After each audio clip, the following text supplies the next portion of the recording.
Welcome to the Paulding Northwest Atlanta Airport's Safety Management System Training Module for Ground Vehicle and Pedestrian Operations, brought to you by the Paulding County Airport Airfield Safety Office. Hi, I'm Blake Swafford, manager of the Paulding Northwest Atlanta Airport. Runway incursions are a serious safety concern and significantly impact safe operations at any airport. A runway incursion is defined as any occurrence at an aerodrome involving the incorrect presence of an aircraft, vehicle, or person within the runway safety area. There are three types of runway incursions: operational errors, pilot deviations, and vehicle or pedestrian deviations. Today we will cover vehicle deviations. Please pay close attention over the next few minutes to this ground vehicle and pedestrian operations training module. Thank you very much. Hello, I'm Kerry Tidmore, Safety Officer for the Paulding Northwest Atlanta Airport. Welcome to our Ground Vehicle and Pedestrian Operations Training Module as part of our Safety Management System for the Paulding Northwest Atlanta Airport Airfield Safety Office. This module is designed to help you maintain situational awareness while on the airfield.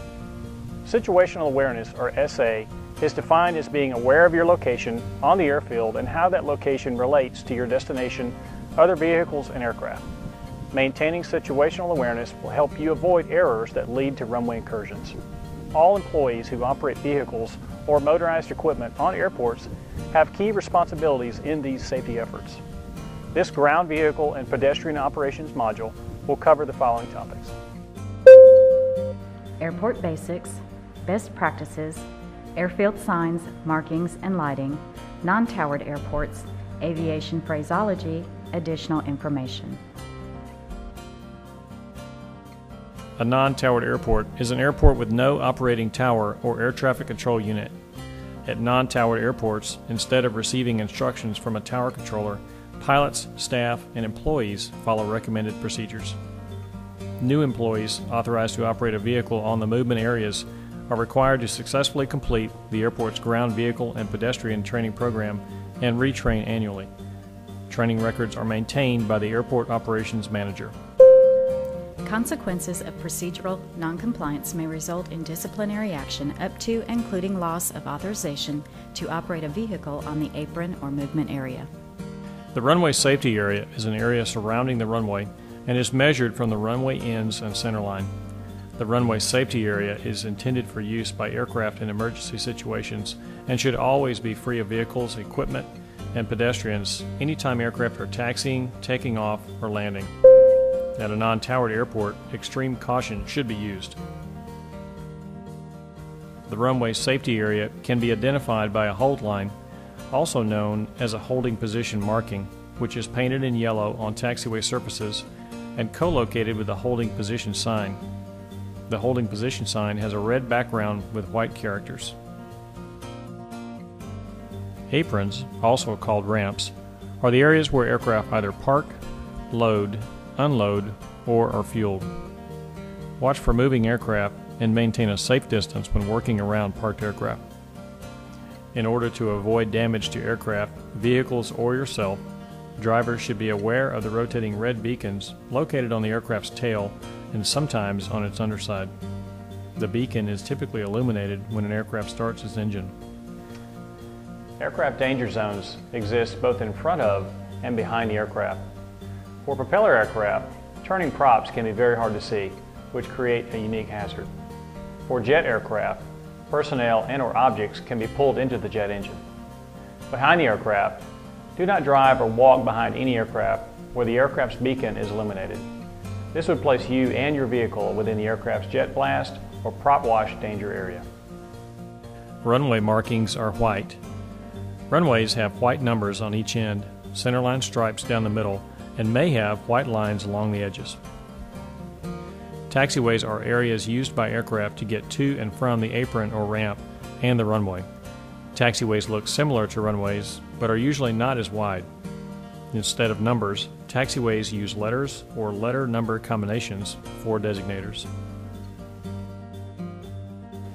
Runways and taxiways together are known as the movement areas of the airfield. Always have a current airport diagram in your vehicle.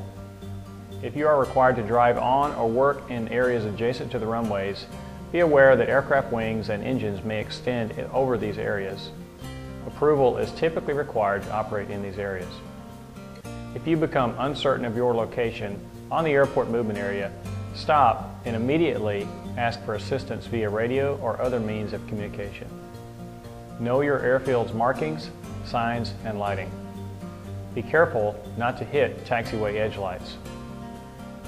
Never cross a holding position marking, including hold lines for inactive or closed runways, without first proper clearing and announcing your intentions with Unicom radio. Aircraft cockpit windows have a limited viewing area. It can be difficult or impossible for pilots to see vehicles and pedestrians, particularly behind the wings or under the nose of the aircraft. Aircraft have the right-of-way on all movement areas and aprons. Vehicles are required to yield to all moving aircraft. If a pilot is about to start the engine, or if the engine is running, the aircraft's red rotating beacons should be turned on as well. Extra caution is necessary when driving on an airport during construction. Normal driving routes may be altered, runways and taxiways may be closed, and runway thresholds may be displaced or relocated. Construction equipment that must operate on active movement areas shall be controlled by a flagged person or radio-equipped escort vehicle. Operators of construction equipment shall be briefed on their procedures for operating on or near movement areas. Construction personnel authorized to operate on the movement area without an escort must successfully complete the airport's pedestrian and ground vehicle training program.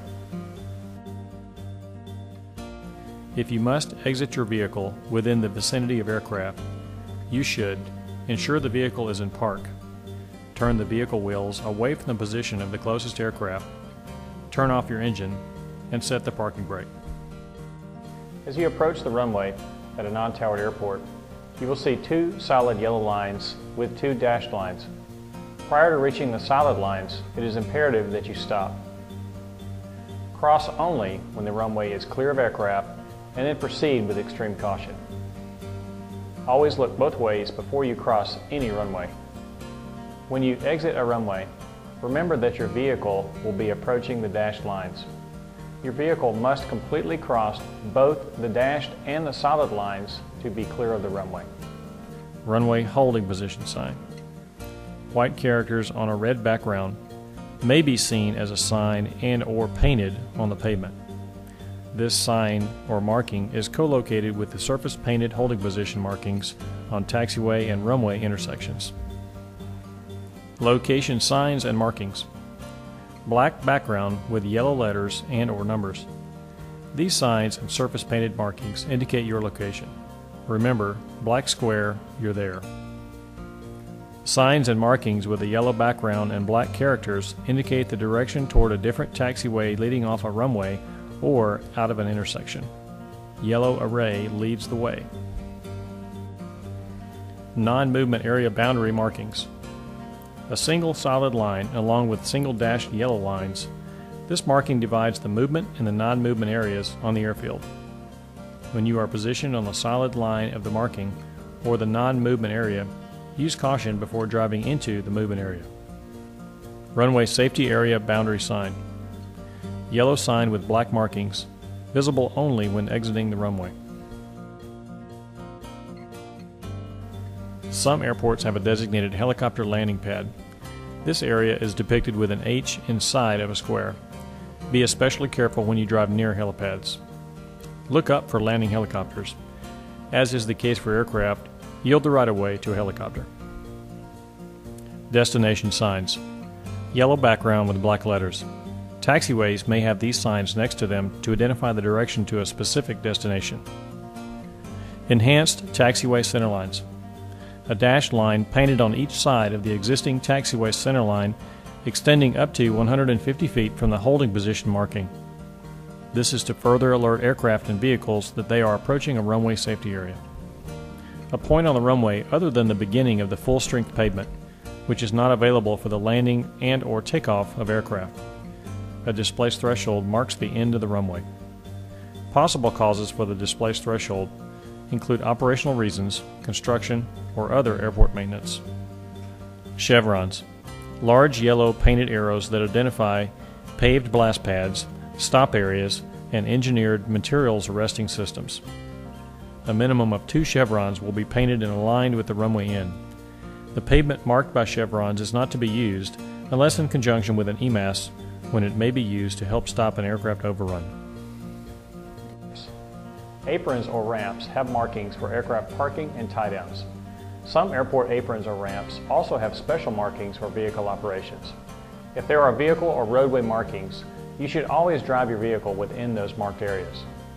In addition, taxiways may be marked on the apron to show aircraft routes to gates and parking areas.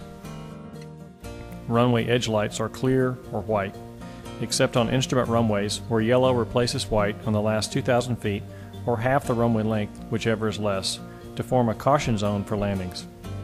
Centerline lights alternate red and white starting 3,000 feet from the end and are solid red starting 1,000 feet from the end of the runway. Taxiway edge lights or reflectors are blue and used to outline the edges of taxiways during periods of darkness or restricted visibility conditions. Taxiway centerline lights or reflectors are green except for the lead-on and lead-off lights, which alternate yellow and green to indicate that you are entering or leaving the runway environment. Runway guard lights are flashing yellow lights that can be in pavement or elevated and are used to help identify a runway holding position. Our airport is referred to as non-towered.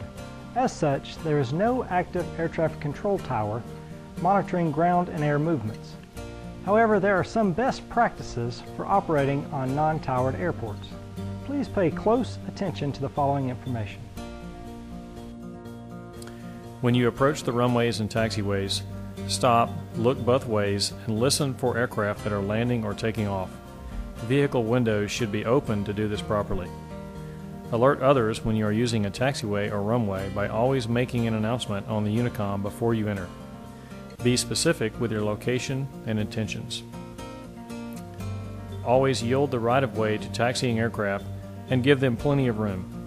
If an aircraft is headed toward you on the same taxiway, move out of the aircraft's way. Always carry a radio tuned to the airport's Common Traffic Advisory Frequency, CTAF or Unicom. At our airport, this frequency is 123.075. If an aircraft is about to land on a runway that you need to cross, stop well clear of the runway behind the hold line. Continue to yield to the aircraft until it has landed and taxied off the runway. Be aware that some aircraft at non-towered airports are not equipped with radios. Ensure that no potentially conflicting aircraft are taxiing, landing, or taking off. Be aware of aircraft at non-towered airports that frequently make touch-and-go landings. If your vehicle has a rotating beacon, be sure to turn it on anytime you are on the airport surface. Turn on headlights as well, being careful not to blind any pilots in the area. Halting traffic, Ops 1 vehicle entering runway 31 at approach end and proceeding full length to the end of the runway. Aircraft approaching a runway for landing usually follow a standard landing pattern. Most runways are positioned so planes will take off and land into the wind. In most cases, the pattern is a rectangular box with the pilot making all turns to the left. Although this standard flying pattern is required at non-towered airports, keep a visual lookout to the sky just in case a pilot decides to fly a straight-in approach and doesn't enter the standard traffic pattern. Halting traffic, Cherokee 2090 Whiskey, entering left downwind runway 31, halting. Pilots announce their position on the Common Traffic Advisory Frequency, CTAF or Unicom, using the names of the segments of the traffic pattern: upwind, crosswind, downwind, base, and final. If a pilot announces short final, expect the aircraft's landing to be imminent. Runway angles or slopes may make it difficult or impossible to see the entire length of the runway. An aircraft can suddenly appear on a runway when you are crossing it. Generally, it is a good practice to cross runways at their ends. At a non-towered airfield, a perimeter road or taxiway is the recommended route for crossing a runway if one is available.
aviation phonetics.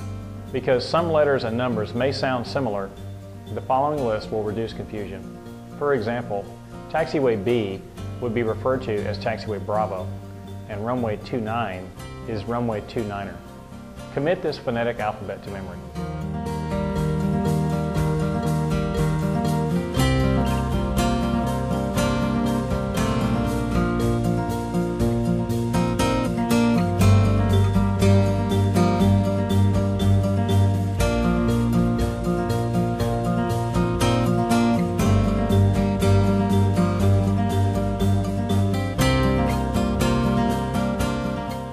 For everyone's safety, smoking is not permitted within 50 feet of any aircraft, regardless of whether the aircraft is under power or not.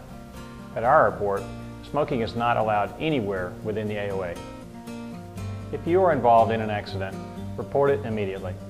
If a collision occurred between you and an aircraft, it's critical that the aircraft not be flown until the damage can be inspected. Just as when you are in highway traffic, if you see an airport emergency vehicle with its lights on, do not proceed until that vehicle has cleared. Always stay alert for any type of emergency activity and accompanying vehicles. Please report any unusual or suspicious activity to the nearest law enforcement officer or airport manager. If you see a gate left open, close it and then report it to the airport security office. It is important that you know what your responsibilities are around the airfield. Always ask your supervisor if there's anything you are unclear about. If you are required to drive on the airport at night, on your first few trips, take someone along with you who is very familiar with the airfield. Things look different at night. The same applies if you are driving in bad or inclement weather. In both cases, allow extra travel time, drive slower than you would normally, and turn on your vehicle's rotating beacon and headlights. During winter conditions, signs and markings may be obscured by snow or low visibility. Snow equipment may be operating in low visibility conditions and may not see your vehicle. Use caution. Remember, there are extra risks present.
This module covered the basics of how to safely drive on an airport.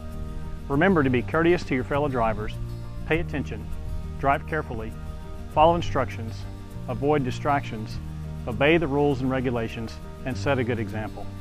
Eventually, with experience, you will attain a comfortable working knowledge of how to safely move around our airport. Thanks again for your attention, and remember to drive and fly safely.